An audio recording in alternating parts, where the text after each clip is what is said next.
ఏ అసలు మీ మీడియా వాళ్ళకు సిగ్గు మానవన్నది ఉండదా? పొద్దున్న నుండి నా వెంబడి పడుతున్నారు, నన్ను పీక్కొని తింటున్నారు గద్దల్లాగా. నా కొడుకు ఏదో గొప్ప పని చేశాడని నా వెంబడి పడుతున్నారు. నా కొడుకు గొప్పడా? నా కొడుకు గొప్పోడు కాదు, వాడు గొప్ప పనులు చేయడు అని చెప్పాను నేను నమ్మను.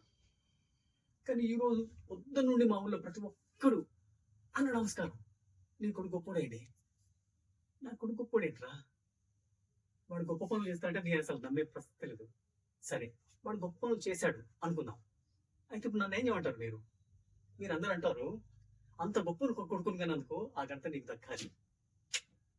అంత గొప్ప కొడుకుని కన్నంత ఘనత నాకు కాదు, నా పత్ని ప్రసాదానికి దక్కాలి. వాడి ఘనత నేను గుంజుకోవాలి. ఇప్పుడు చూ, ఇలాంటి పరిస్థితి ఏ నా కొడుకు రావద్దు. కానీ ఇప్పుడు నా కొడుకు వల్ల ఈ పరిస్థితి నాకు వచ్చింది. ప్రతి ఒక్కడు కొడుకు గొప్పోడైతే తండ్రికి గర్వంగా ఉండదా అంటారు. కొడుకు గొప్పోడైతే తండ్రికి గర్వంగానే ఉంటుంది, కానీ తండ్రికి ఉంటుంది.